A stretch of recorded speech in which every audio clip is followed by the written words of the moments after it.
Halo, teman-teman pecinta sepak bola tanah air. Siapa di sini yang masih ingat bagaimana pahitnya kekalahan timnas Indonesia? Atau bagaimana rasanya melihat perjuangan Garuda di lapangan dihentikan bukan oleh lawan, tapi oleh keputusan kontroversial wasit? Di video kali ini, kita akan sama-sama menelusuri jejak-jejak kecurangan wasit yang terang-terangan merugikan timnas kita. Ini bukan sekadar kekalahan, ini tentang harga diri dan keadilan yang direnggut di atas lapangan hijau. Siap untuk kembali merasakan amarah dan kekecewaan itu? Mari kita mulai.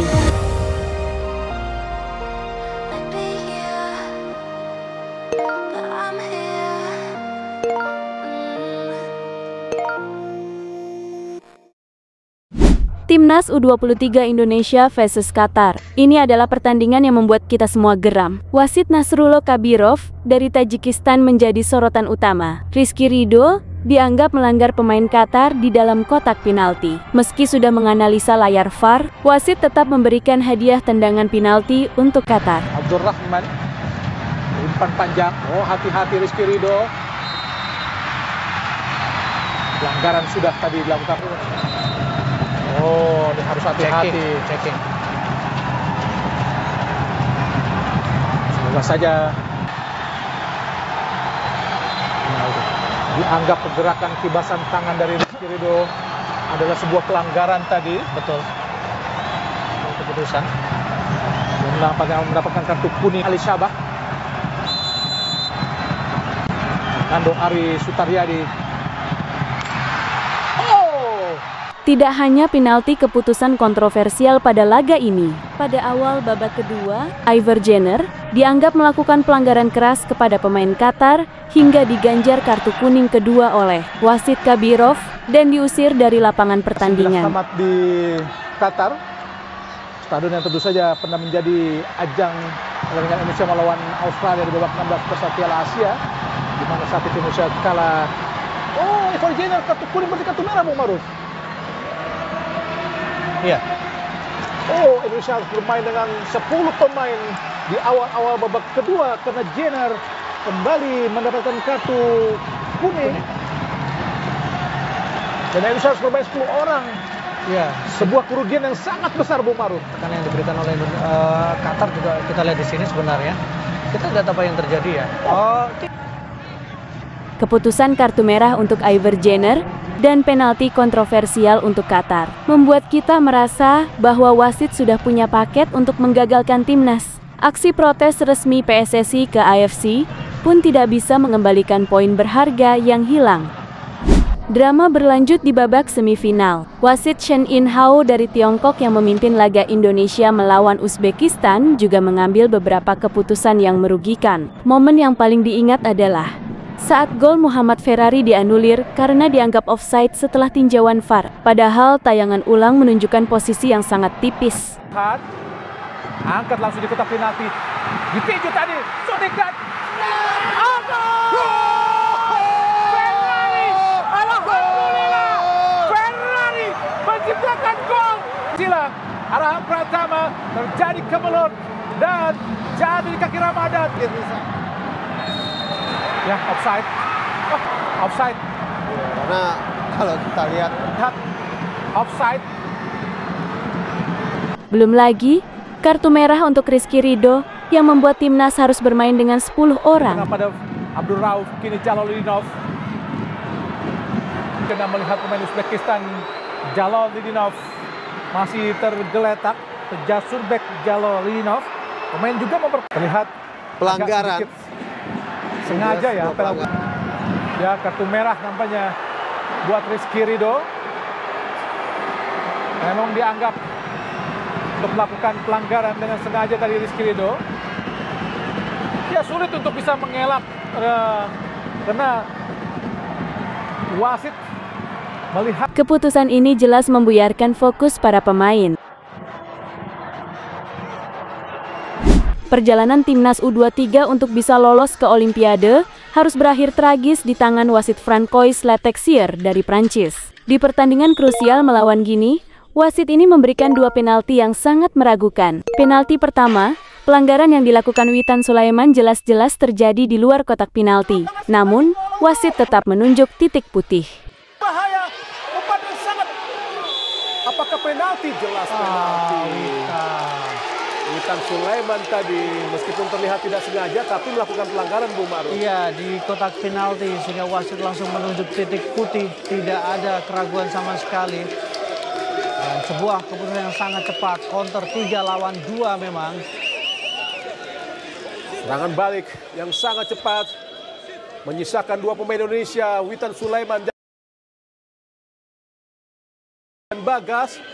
Oh, Jelas pelanggaran tadi dilakukan oleh Witan Sulaiman. Ada gerakan tangan juga oleh Witan ya, Bu ya. Sebelum ini sebenarnya gerakan itu.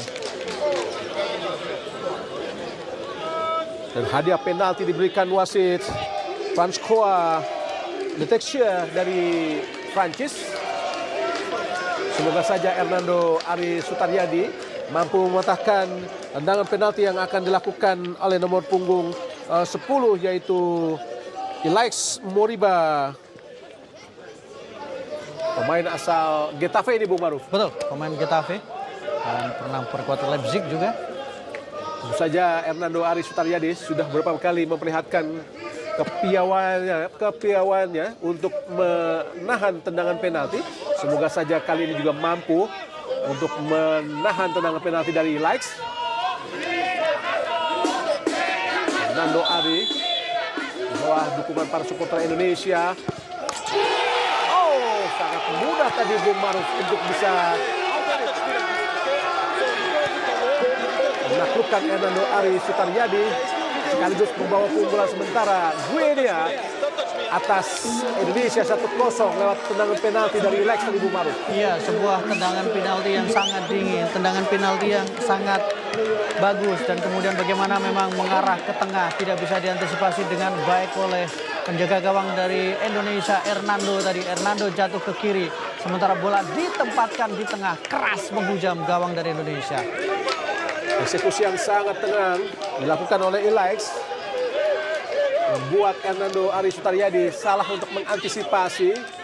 Unggul sementara. Penalti kedua, keputusan ini juga sama sekali tidak masuk akal. Tackle Alveandra Dewangga terlihat bersih dan mengenai bola, namun penalti lagi-lagi diberikan kepada Gini. Serangan balik dari Bah, peluang dari Guinea, hati-hati, bukan sebuah pelanggaran.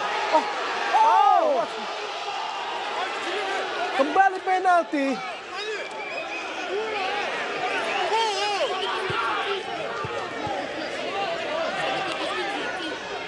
Apakah memang sebuah penalti? Memang tadi cukup berani apa yang dilakukan oleh Dewangga. Kita akan lihat dalam situasi seperti ini. Oh, tidak, kena bola terlebih dahulu. Kena bola terlebih dahulu ya.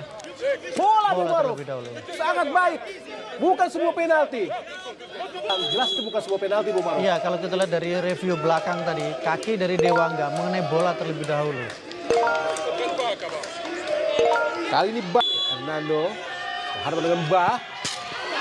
Oh, alhamdulillah, gagal kembali menjadi bloker penalti Hernando Ari Sutaryadi, Bung Maruf. Luar biasa bagaimana tadi tendangan penalti mengenai tipis tangan dari Hernando dan kemudian membentur misar gawang. Protes keras dari pelatih Shin Tae-yong bahkan berujung pada kartu merah, menunjukkan betapa frustrasinya ia melihat keputusan-keputusan yang merusak jalannya pertandingan. Betul, kartu merah. Betul, 2 kartu kuning langsung.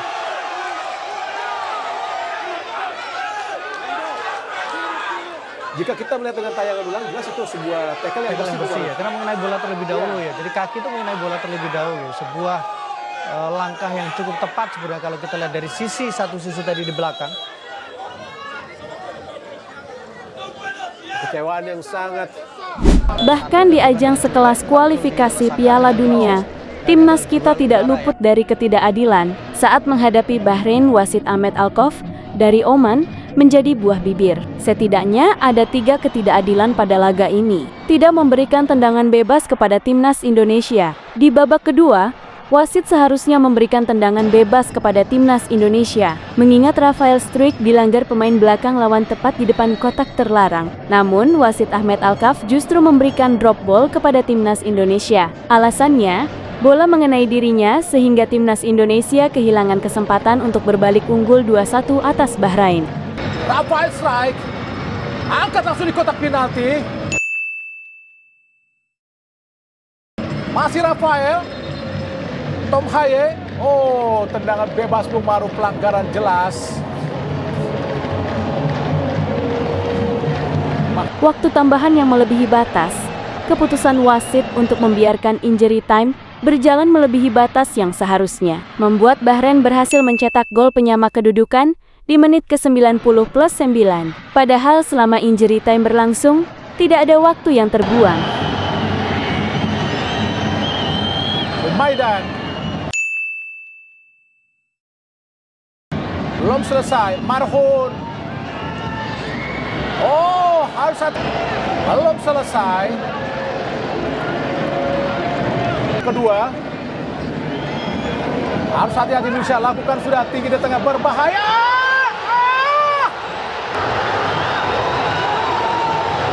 Tidak mengecek VAR.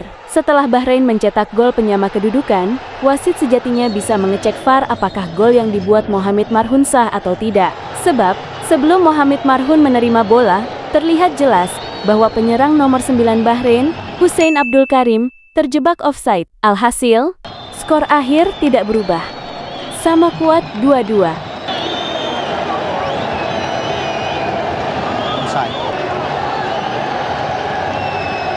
Onside. Ada checking VAR.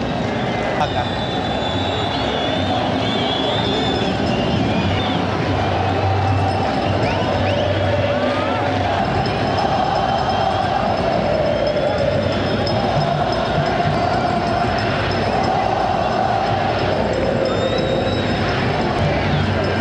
Kita masih menunggu kartu merah buat manajer.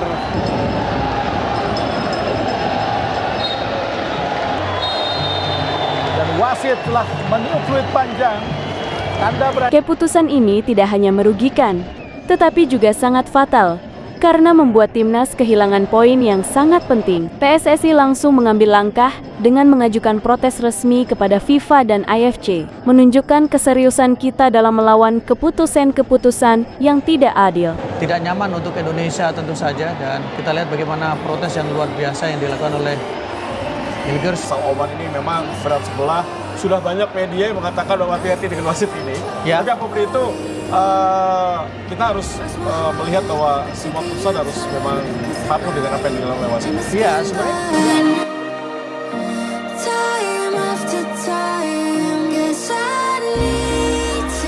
Dari semua kejadian ini, kita bisa melihat pola yang sama. Wasit-wasit yang merugikan timnas Indonesia. Pertanyaannya, apakah ini hanya kebetulan? Atau ada faktor X yang ingin menjaga langkah timnas kita? Sampaikan pendapat kalian di kolom komentar.